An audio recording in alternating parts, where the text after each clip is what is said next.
할매언니랑 있으면 답답해요. 7살 민지가 엄마에게 한 말입니다. 74세 김순옥 할머니는 이 말을 듣고 가슴이 무너져 내렸습니다. 손녀가 더 이상 자신에게 다가오지 않는 이유를 그제서야 알게 된 순간이었죠. 그날 밤 김 할머니는 이불을 뒤집어 쓰고 한참을 우셨다고 합니다. 안녕하세요. 30년간 가정의학과 전문의로 수많은 어르신들을 진료해온 건강뉴스의 이준호 원장입니다. 지난 30년 동안 10,000명이 넘는 어르신들을 만나뵈면서 깨달은 것이 하나 있습니다. 많은 분들이 궁금해하시지만 아무도 직접적으로 말해주지 않았던 중요한 건강 문제가 있다는 것입니다.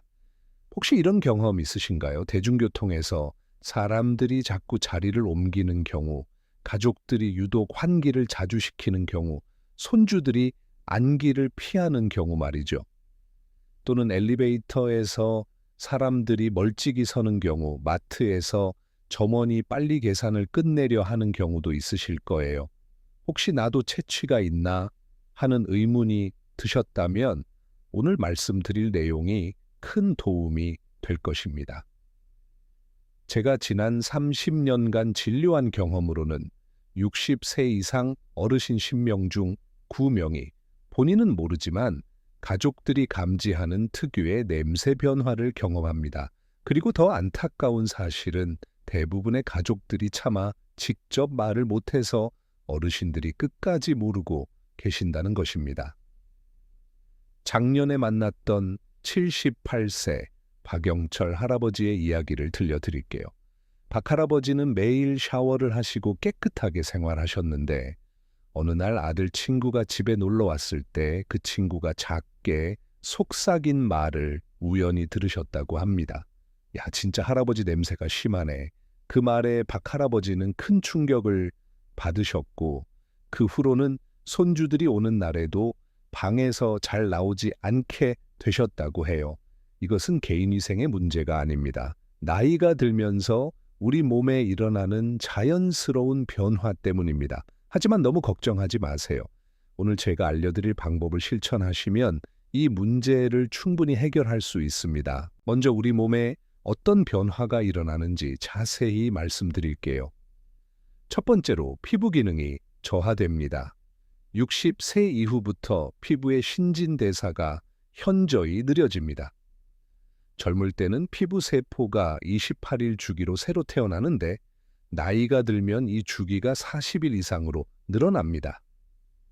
그러다 보니 각질 제거 능력이 떨어지고 죽은 세포들이 피부에 오래 남아있게 됩니다.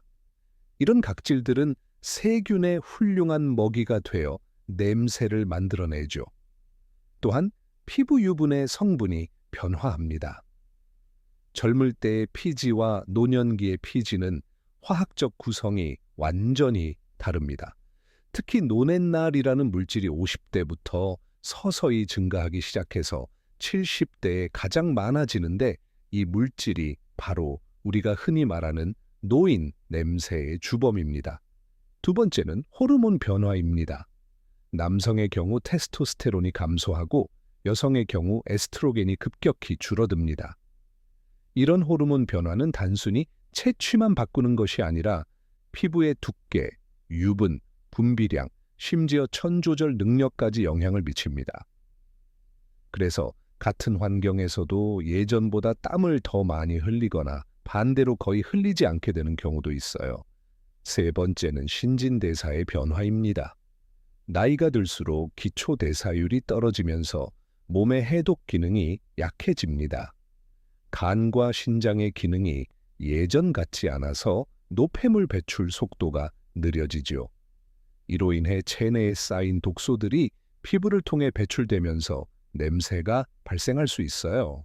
네 번째는 구강 환경의 변화입니다.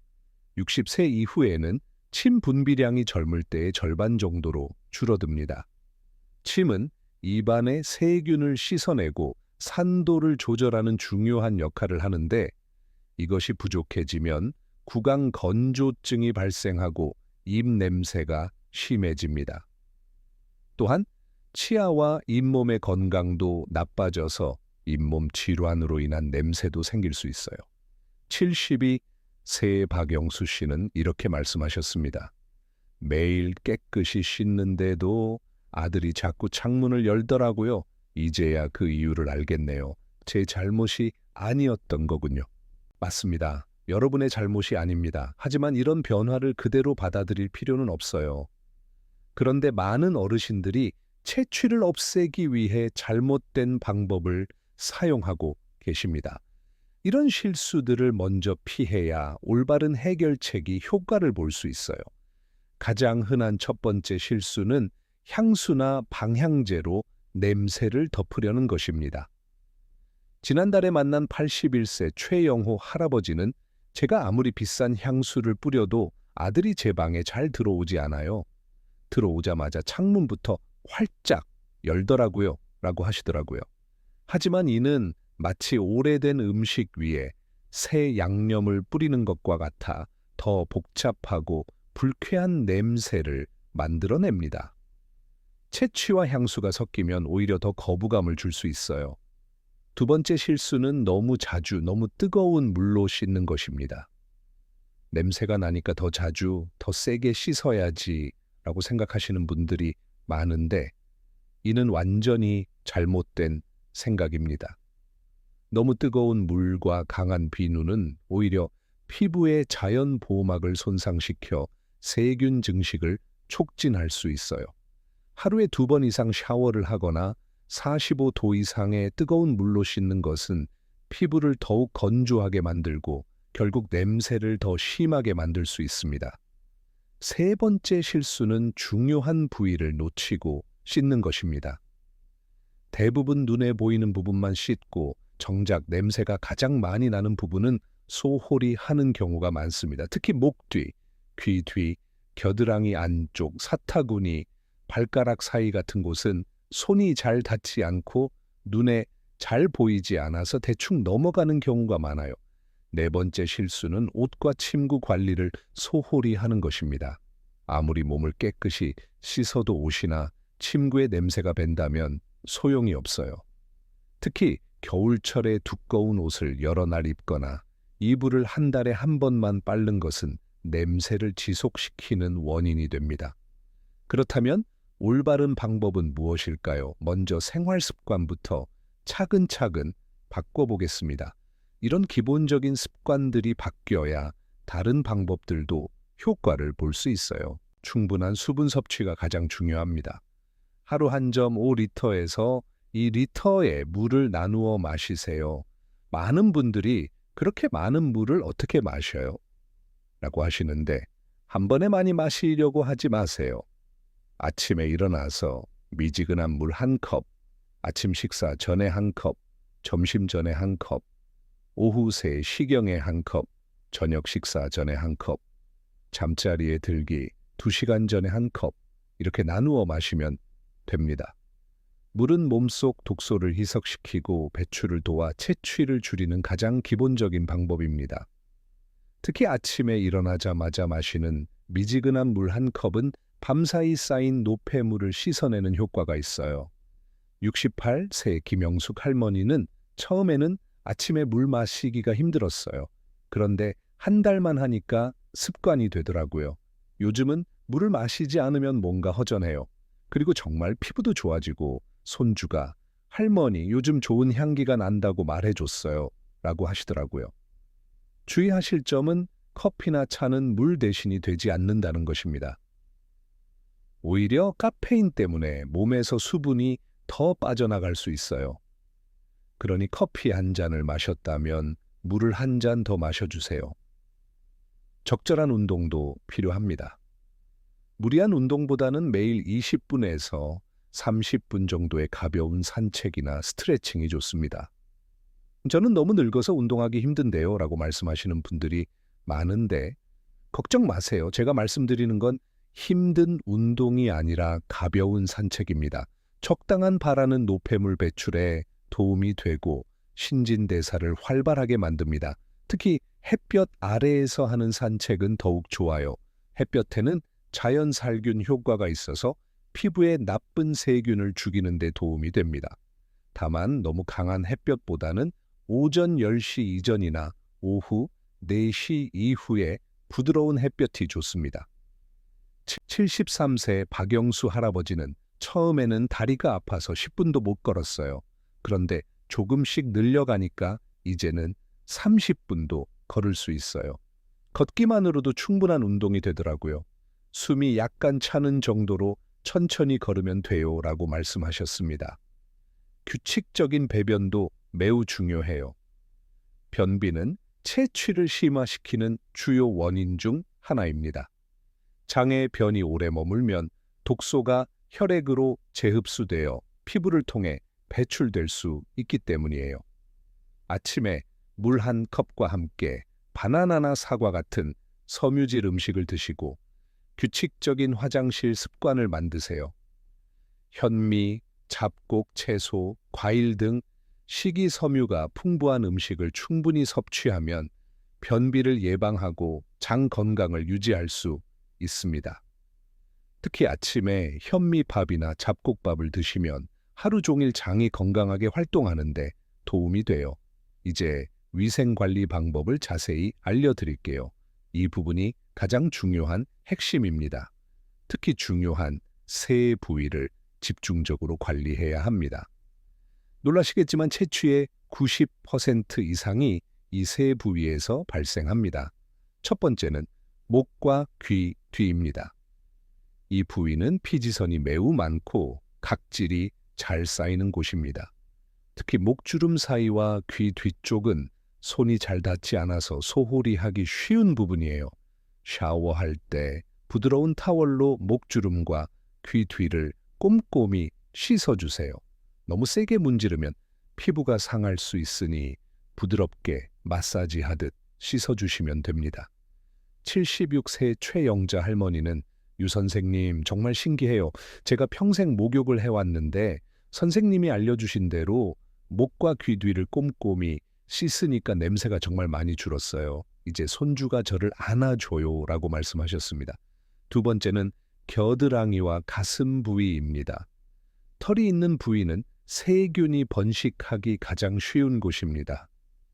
털 사이사이에 땀과 각질이 끼기 쉽고 공기가 잘 통하지 않아서 세균이 살기 좋은 환경을 만들어요. 샤워 시 충분한 거품을 내어 부드럽게 마사지하듯 씻어주세요. 특히 두피도 중요합니다. 머리를 감을 때 대부분 머리카락만 씻고 두피는 소홀히 하는 경우가 많은데 두피에서도 많은 냄새가 납니다. 머리를 감을 때는 손가락 끝으로 두피를 꼼꼼히 마사지하듯 씻어주세요. 82세 박영수 할아버지는 머리를 감을 때 두피를 꼼꼼히 마사지하라는 선생님 말씀을 듣고 실천했더니 머리에서 나던 퀴퀴한 냄새가 많이 줄었어요. 이제 손주들이 제 머리를 만져줘요 라고 말씀하셨습니다. 세 번째는 발과 발가락 사이입니다. 하루 중 가장 많은 시간을 신발 안에서 보내는 발은 세균 번식의 온상입니다. 발에는 하루에 약 200ml의 땀이 나는데 이 땀이 신발 안에서 증발하지 못하고 고여 있으면서 세균이 번식하게 됩니다. 발에서 나는 냄새는 주변으로 퍼져 옷에도 배게 되어 전체적인 체취에 영향을 미쳐요. 68세 김영수 할아버지는 제 발에서 심한 냄새가 났는데 발가락 사이까지 꼼꼼히 씻고 완전히 말린 후에 양말을 신기 시작하니 냄새가 많이 줄었어요. 이제 며느리가 제 방에 들어와도 얼굴을 찡그리지 않아요 라고 말씀하셨습니다. 발을 씻을 때는 발가락 사이사이까지 꼼꼼히 씻고 특히 새끼발가락 옆쪽과 엄지발가락 사이는 더욱 주의 깊게 씻어주세요. 씻은 후에는 완전히 말린 다음에 면양말을 신는 것이 중요합니다. 등도 중요한 부위입니다. 등은 혼자 씻기 어려운 부위인데 긴 손잡이가 달린 등 브러쉬나 긴 타월을 사용하면 편하게 씻을 수 있습니다. 등에서 나는 땀과 각질은 옷의 베어 냄새의 원인이 될 수 있으니 꼼꼼히 씻어주세요. 샤워할 때는 38도에서 40도의 미지근한 물을 사용하고 향이 강하지 않은 중성 비누를 사용하세요. 향이 강한 비누나 바디워시는 오히려 피부를 자극하거나 채취와 섞여서 불쾌한 냄새를 만들 수 있어요.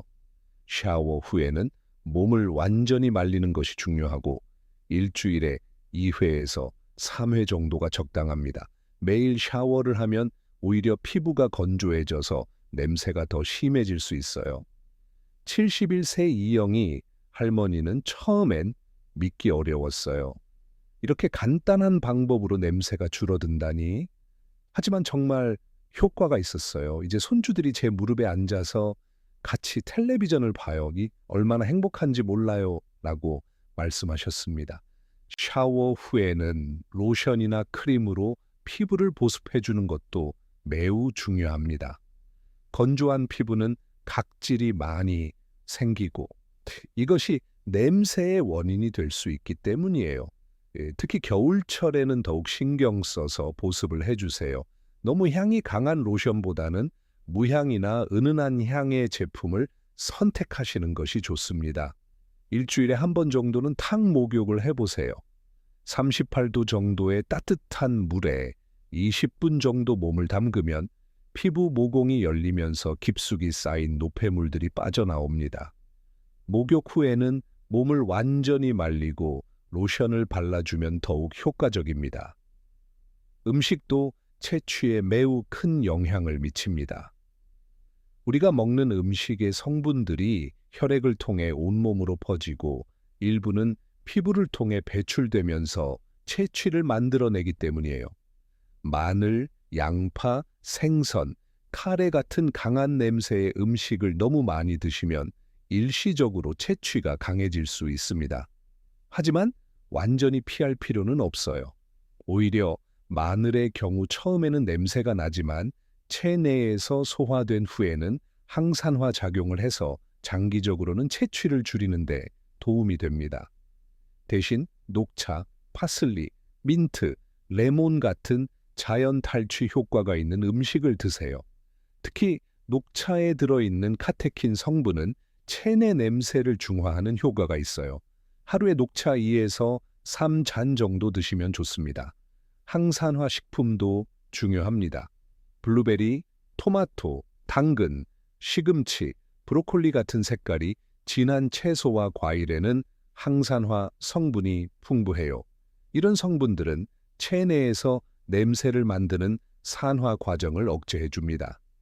75세 김영호 할아버지는 선생님 말씀대로 매일 사과 1개와 토마토를 먹기 시작했더니 2달 만에 손녀가 할아버지 이제 냄새 안 나요 라고 말해줬어요. 정말 기적 같았어요 라고 말씀하셨습니다. 변비를 예방하기 위해 섬유질이 풍부한 채소와 과일을 충분히 드시고 요거트 같은 유산균 음식도 장 건강에 도움이 됩니다. 장이 건강해야 독소가 제대로 배출되고 채취도 줄어들어요. 반대로 피해야 할 음식들도 있습니다. 커피와 술은 채취를 강화시킬 수 있으니 가급적 줄이시는 것이 좋습니다. 커피의 카페인은 땀 분비를 촉진시키고 술은 간에서 분해될 때 아세트알데히드라는 냄새 성분을 만들어내요. 71세 김철수 할아버지는 저는 매일 소주 1병씩 마셨는데 그게 냄새의 주범이었어요. 술을 끊고 보리차를 마시기 시작하니 1달 만에 냄새가 확 줄었어요. 라고 말씀하셨습니다.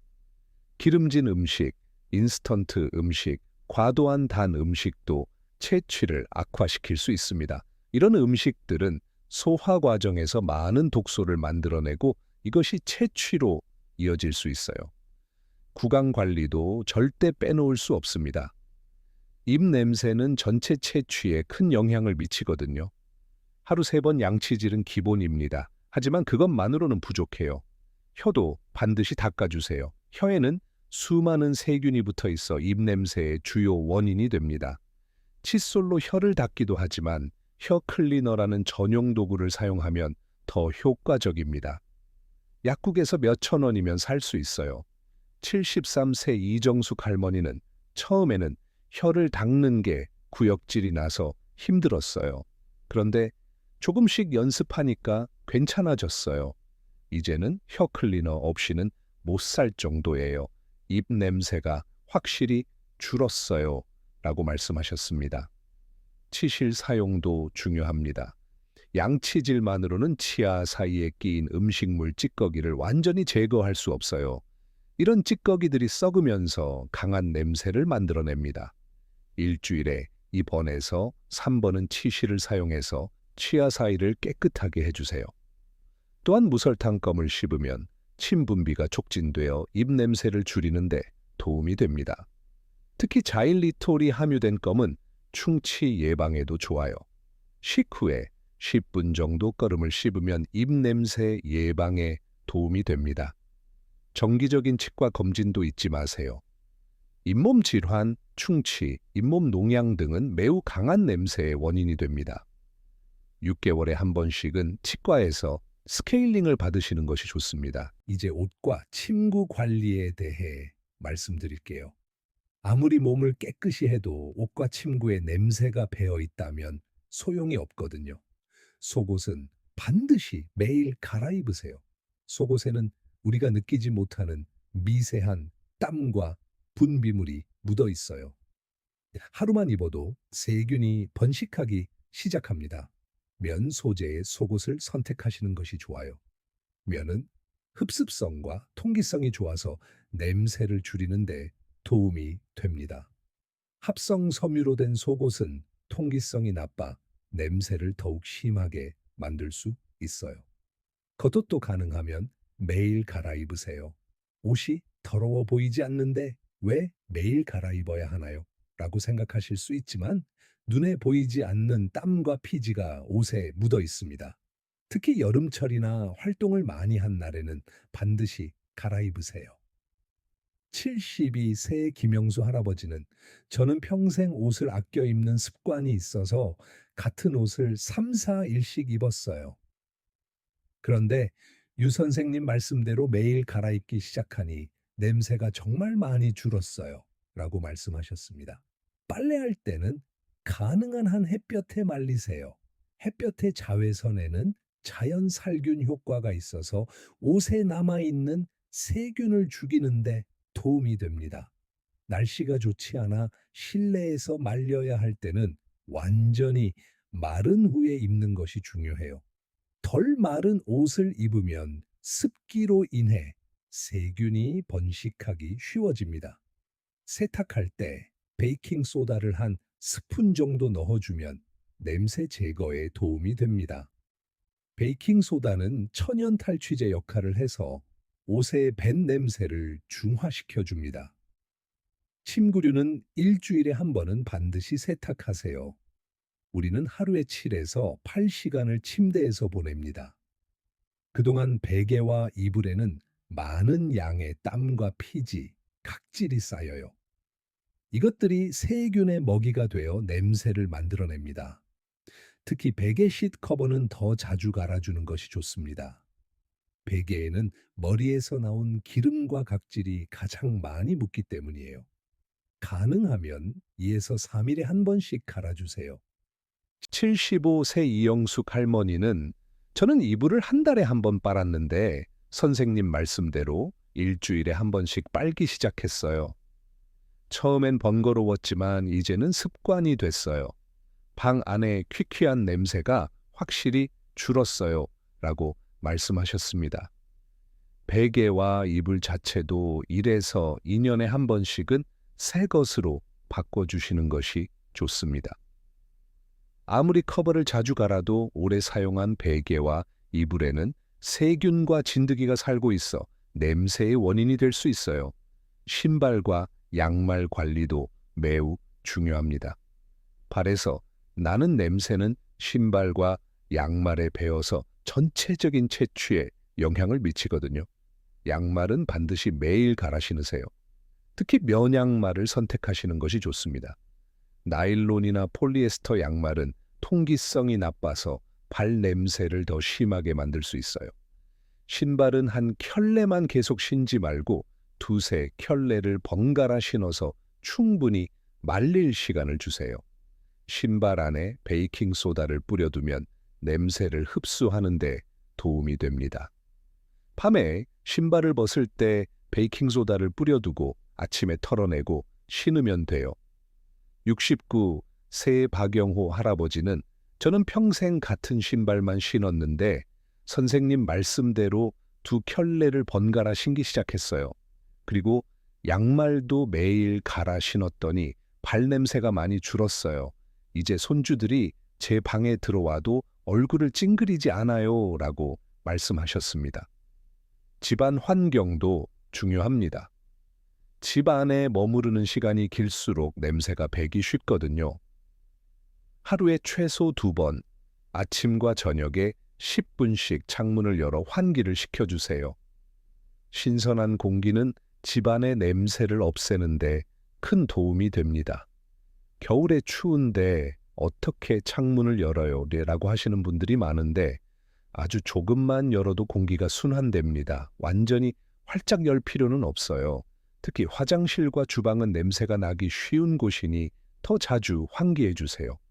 화장실에는 베이킹소다를 컵에 담아서 구석에 두면 냄새를 흡수하는 데 도움이 됩니다.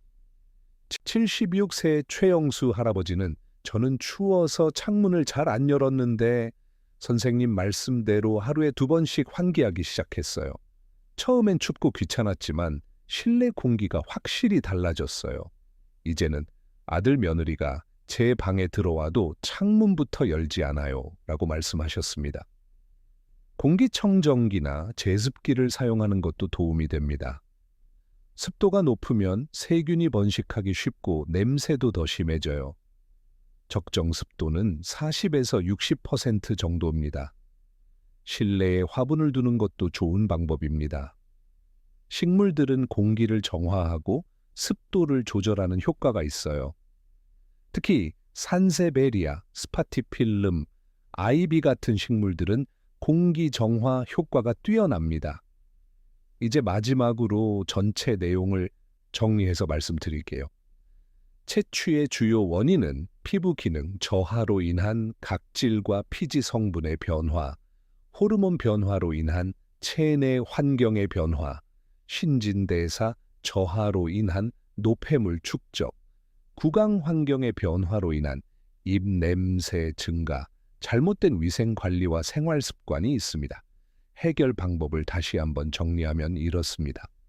생활 습관 개선으로는 하루 1점에서 2리터의 충분한 수분 섭취, 매일 20에서 30분의 가벼운 산책, 규칙적인 배변을 위한 섬유질 음식 섭취가 있습니다. 올바른 위생 관리로는 목과 귀 뒤, 겨드랑이와 가슴, 발과 발가락 사이 등 중요 부위 집중 관리 38에서 40도의 미지근한 물로 주 2에서 3회 샤워 후 완전한 건조와 보습이 중요합니다. 식습관 개선으로는 녹차, 과일, 채소 등 항산화, 음식 섭취, 커피, 술, 기름진 음식 줄이기, 유산균 음식으로 장 건강 관리가 필요합니다. 구강 관리로는 하루 3번 양치질과 혀 청소, 주의해서 3호의 치실 사용, 6개월마다 치과 검진이 필요합니다. 의류와 환경 관리로는 속옷 매일 교체, 면 소재 옷 선택, 침구류 주 1회 세탁, 하루 2회 실내 환기가 중요합니다. 이 모든 방법들은 특별한 비용이 들지 않고 오늘부터 바로 실천할 수 있는 것들입니다. 비싸고 복잡한 제품이나 방법이 아니라 우리 일상에서 조금만 신경 쓰면 되는 간단한 습관들입니다. 채취를 없애는 것은 단순히 냄새만 없애는 게 아니라 더 건강하고 자신감 있는 삶을 위한 첫걸음입니다. 여러분의 작은 변화가 가족과의 관계, 사회생활, 그리고 무엇보다 여러분 자신의 자존감과 삶의 질 향상에 큰 도움이 될 것입니다. 냄새 때문에 사람들과의 만남을 피하고 손주와의 소중한 시간을 놓치고 혼자만의 시간을 늘려가는 일은 이제 그만하세요. 92 새 김영자 할머니는 이렇게 말씀하셨습니다. 유 선생님이 알려주신 방법을 6개월 동안 실천했더니 이제 손주들이 제 무릎에 앉아 같이 TV를 봐요. 심지어 저를 안고 뽀뽀도 해줘요. 이런 행복을 다시 느낄 수 있게 해주셔서 정말 감사합니다. 여러분도 이런 행복을 다시 느끼실 수 있습니다. 지금 당장 시작하세요. 오늘 밤부터 미지근한 물 한 컵을 마시고 내일 아침에는 목과 귀 뒤를 꼼꼼히 씻어보세요. 작은 변화가 큰 기적을 만들어낼 것입니다.